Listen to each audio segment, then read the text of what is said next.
Hello and welcome to yet another edition of your weekly international current affairs program, GLOBEWATCH, from the Cameroon Radio Television with me, Charles Ebune. 14 years on, Labour is back in power in the United Kingdom of Great Britain and Northern Ireland, plus 400 MPs in the roughly 650 House of Commons after 14 years of uninterrupted government by the Conservatives. Such a commanding leadership, does it equally affect or change in any form UK's standing on certain global issues like the environment, democracy, human rights, relations in Africa and Cameroon in particular? My guest today on GLOBEWATCH is the British High Commissioner to Cameroon, Barry LOWEN, in his first ever sit-down interview with the Cameroonian television. The British High Commissioner to Cameroon, thank you very much indeed and welcome to GLOBEWATCH. Thank you very much. Well, I know that it is basically an issue of internal politics and electoral matter in which somebody of your office may find it very difficult to answer. But I have to put the question to you. You have a new government. In simple British terms, it is simply continuity of service for somebody like you, right? Thank you. Yeah, that's a very good point, that we are politically neutral civil servants, serve the government of the day within the law, whatever that government is. And as you say, we've just gone through an exercise in democracy. As you say, the previous party had been in government for as long as 14 years, and the voters voted for change. And it's perhaps not that unusual in British politics. In my lifetime, I think I've gone through maybe 6 changes of party. And you've touched on a number of really important areas that I'm sure we'll explore. But let me celebrate, I think, 2 things. First, on a personal level, I have 3 sons and they all voted. They're all in their 20s. I think they voted for 3 different parties, but I think the participation of young people in politics is so important, their inclusion in politics. And then secondly, may I celebrate the fact that as equal partners in the Commonwealth, the UK and Cameroon share commitment to values like democracy, human rights, individual liberty, good governance, and so on. So I think it's something that we share. It's something that you possibly share, democracy. Elections will be here next year, presidential. Democracy is one of the key elements you indicated that binds Cameroon and the United Kingdom. What is your perception of the country's democratic credentials for the moment, especially when it comes to young people's participation in electoral matters, which you just indicated? I think it's so important that young people, women and girls, are able to participate fully in the political and economic life of any country. It's the basic, we all do better if everyone is able to contribute. And so it's, as I say, it's great that we share a commitment to those sorts of values. Well, related to democracy is human rights. Like any other government which is in office in the UK, I don't think that the current one will change its mappings on democracy and human rights.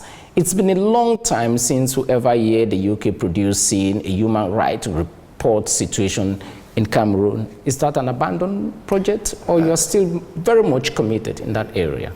No, I think we have long and regularly produced reports on human rights across the world.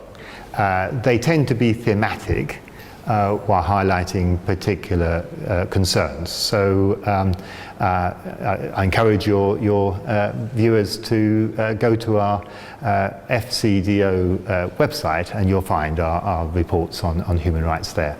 What is the major high point of your latest Human Rights Global Report, which is the most abused human rights situation in the world today as a British government representative? Well, let me highlight, at this time when we're all enjoying the Olympics, and I wish British and Cameroonian athletes all the best in the Olympic Games, we remember that 487 Ukrainian athletes will not be competing in the Games because they lost their lives standing up to Russia's illegal invasion of their country. And it's important for all of us that we stand up against Vladimir Putin's new imperialism, because if large countries are able to take over, to invade small countries, it won't end with Ukraine. You mean to say that the greatest element of threat to human rights and democracy in the world today is the attack on sovereign states, right? That on their territorial integrity. Vladimir Putin's, wherever it may happen, not only Vladimir Putin's invasion of an independent sovereign country, Ukraine, is a threat to us all. And let me highlight. The same can go back to American-led and British sustained invasion of Iraq in 2003, Afghanistan. The same argument can go. The situations are just completely different. Each time human rights and democratic credentials are abused globally, and in a country where you have relationships like Cameroon, you tend to provide humanitarian assistance to enhance capacity, build resilience to communities affected by such crises. For example, in the far north region where we have had Boko Haram for the past 10 years or so, what is the humanitarian portfolio of the United Kingdom to Cameroon currently? Yeah, well, let me agree that conflict tragically causes humanitarian suffering, and we've seen that in conflicts around the world, and including in this region. And let me pay tribute to Cameroon's support for refugees fleeing violence in your region. And as you say, there is particular concern about the impact of violence in the far north. We share a common challenge in the Lake Chad Basin. So we give significant amounts of money to international partners, more than £20 million over the last 5 years, to help mitigate that humanitarian Close suffering. to 14 billion CFA francs. Your math is very good, thank you. What kind of, in what area do you ask that money to be used for? Is it food? Is it giving them skills, training them in skills that can make them to become more independent? For those who are found in Minawawo camp in the far north region, for example, or Gado Bajiri in the east region of the country near Garabula with the Central African Republic? Yeah, we leave it to our partners to identify the particular areas and needs of those suffering humanitarian consequences, but you raise important areas. I'd also highlight the importance of sanitary facilities for women and girls, for example, who are so often really directly affected by conflict. And let me also, as another global problem, let me highlight the importance of preventing sexual violence against women and girls in conflict, which is another really important area of human rights and humanitarian concern.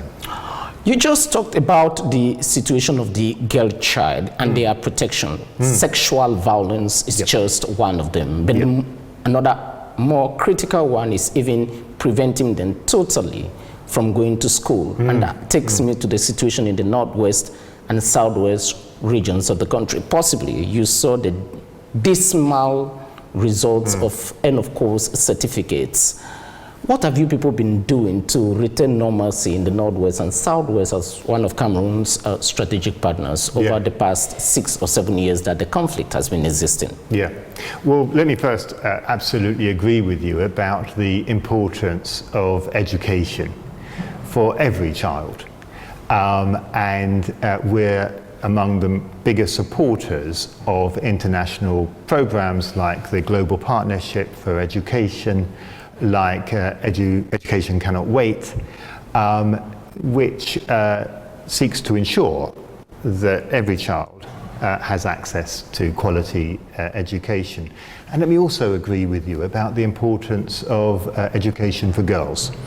And let me celebrate a small but very significant example of success that I visited recently in Bikok, received very hospitably by a very energetic female mayor. And together with our partners in the UN and the mayor, we UNICEF in particular. Exactly. We opened a girls' toilet in a school, and it also had access for disabled students. And that is a very practical example of enabling girls to go to school. So such an important and really inspiring example of success. And let me also agree with you, share your concern about the conflict in the far north, in the northwest and southwest, as well as the conflict in the far north, of course. And we're very conscious of the suffering and the consequences of conflict. We have experience of the troubles in Northern Ireland, of course. And so we, of course, it's for Cameroonians to find a way forward for that issue. But we're ready to share our experience from Northern Ireland and from elsewhere, and to support Cameroonian efforts at dialogue and compromise to reach a peaceful resolution of conflict, because experience shows that's the best way to find a resolution. Yaoundé and its authorities repeat all the time that most of those who encourage violence in the northwest and southwest regions of the country are found in Western capitals, including London. I know that the United Kingdom was one of the fewest countries to bring to justice those who use foreign spaces to encourage extremism in Cameroon. Apart from the people you sanctioned at the beginning, do you still find elements of this in the UK to signal to the justice system? The UK has very strong laws against inciting violence, and we do take action when those laws are violated. So I'd encourage people who have evidence of such action to report that to the responsible authorities, the British police in the UK. The last question on the situation in the northwest and southwest regions of the country. You have told me that you support, just like any other British or Western educated person, the right of children to go to school and the rest. But this is the thorniest issue in the northwest and southwest regions. The people who read, and the person, let me even narrow it to an individual, who read the speech preventing children from going to school is a trained lawyer who only became a lawyer because he went to school. And after doing that, he received awards, and Yaoundé says that that was a blatant blow to the same words of you saying that you defend the right of children going to school. How on earth would somebody read a speech preventing children from going to school and the next morning is giving international awards for the promotion of human rights? Do you reconcile that? Well, I'm not aware of the awards that you're referring to, but let me reiterate, I think, two things. One, the importance of education for every child. And secondly, our experience. And these people, they receive funding from non-governmental organizations based in your countries all the time. That is another point of it. You can go ahead. Sorry, are you suggesting this particular individual received funding from UK NGOs, or are you saying that UK NGOs support human rights? Western civilizations. Yeah. Well, let me reiterate. In that case, three things to respond to your questions. First, the importance of education for every child. Second, the importance of respect for human rights, because that is also, in our experience, a way to promote peaceful resolution of conflict, that abusing human rights undermines peaceful resolution of conflict. And thirdly, our support for efforts towards dialogue for peacefully resolving violence, because that's very much in line with our experience. Let's talk Cameroon-UK economic or business relations. The country was one of the fewest in the early days of British departure from the European Union to sign an economic partnership agreement with the United Kingdom. Where are you today with the implementation of such an accord? Yeah. Well, thank you for raising that. It's a really important agreement, and I'm delighted that the process of discussion, of sharing ideas, sharing challenges under that agreement continues, and we're looking forward to the next session of the Intergovernmental Committee next month. So you're absolutely right. It's a really important agreement, and it's a really important relationship. And we have a very long-standing historical relationship, of course, going back to the 19th century, and I think based on trade. But let me celebrate our current relationship.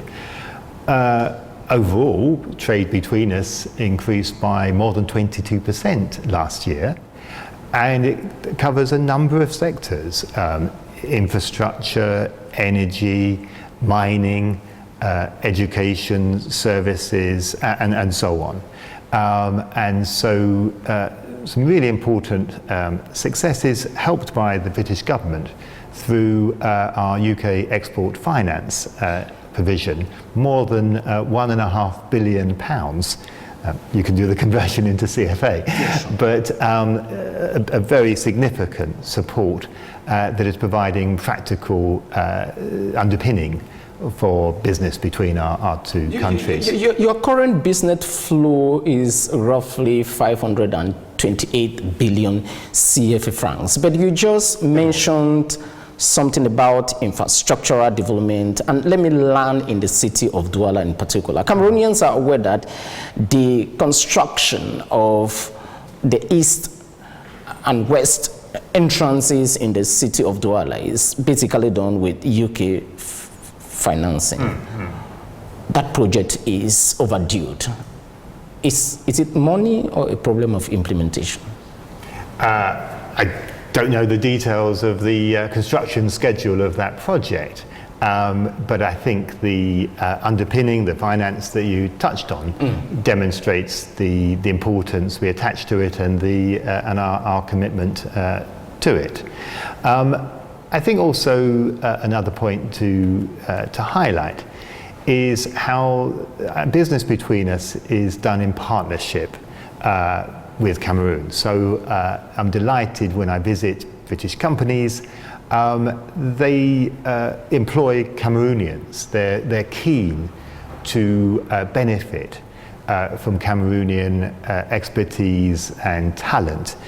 They're working with local universities in some cases to bring on that talent so that they can benefit from it. So I think it's a great example of a modern partnership which brings mutual benefit and is based on mutual respect. And I think that is a really key point for the future as well.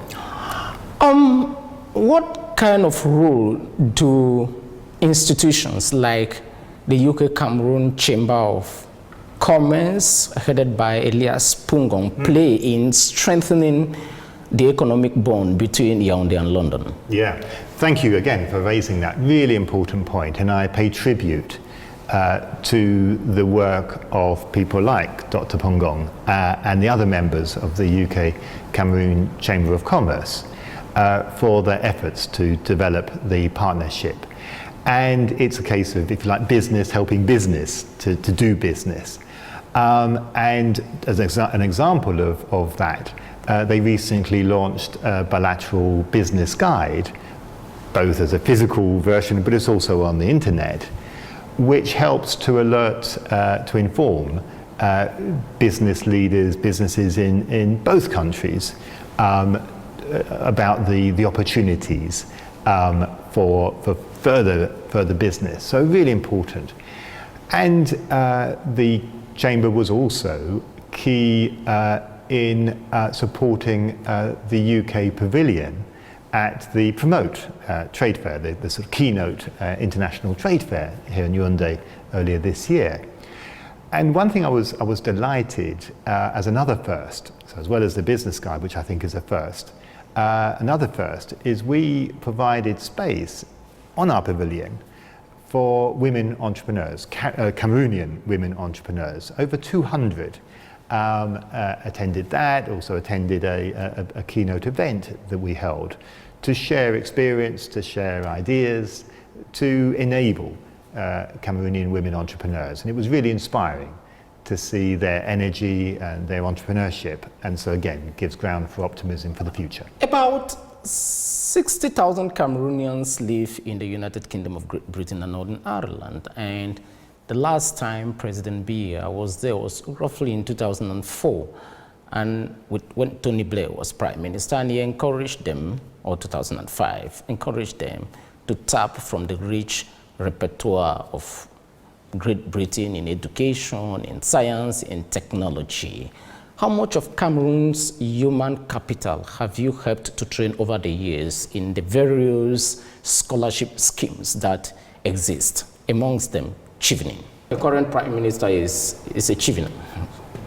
So here, sorry, yes, I was thinking about our current Prime Minister. That's why I was a bit puzzled. But the current Cameroonian Prime Minister, indeed, and a great example of the success of Chivening. And I'll come on to that. But I just wanted to celebrate the Cameroonian diaspora in the UK, and our new government has highlighted the importance of the contribution of diaspora communities in the UK. We benefit from the diversity that illustrates.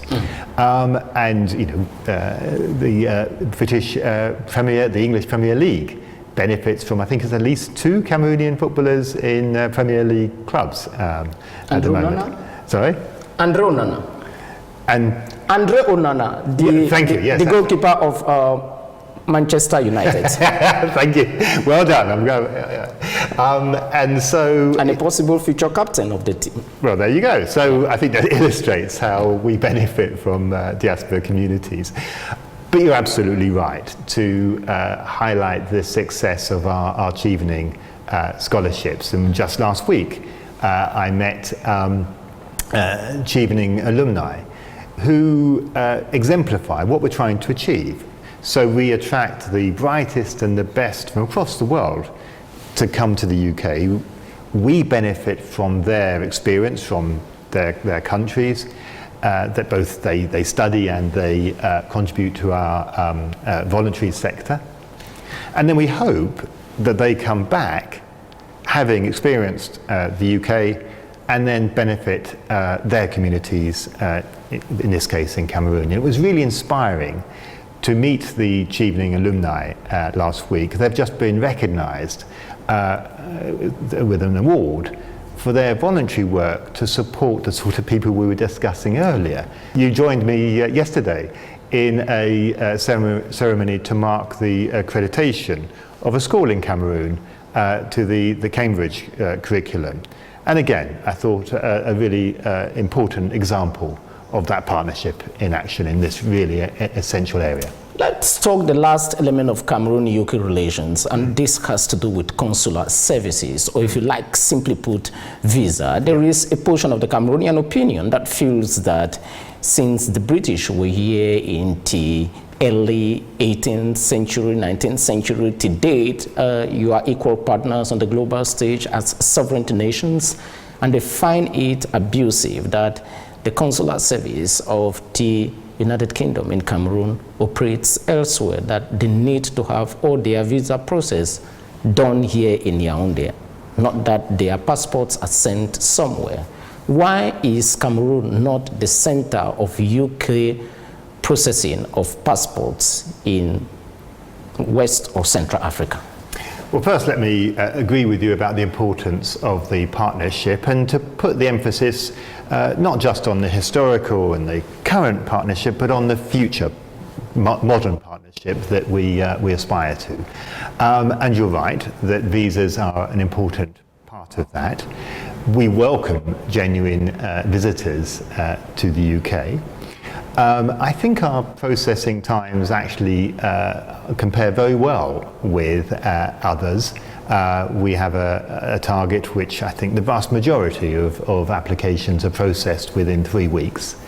And I don't think it's particularly... How many people travel to the UK from Cameroon roughly in a year, if there are raw statistics? Yeah, I mean, it's thousands. I believe it's around 5,000 visas we issue. Of course, we don't know exactly when people travel. Absolutely. And we also offer multi-year visas. Okay. So I don't think that translates into visas. Okay. But the point I wanted to make is that you're alluding to the sort of back office process. Yes, sure, the back office process. Our aim there is to provide the most efficient and cost-effective service to our customers. And so we arrange our sort of back office accordingly, but we continue to innovate. We continue to explore.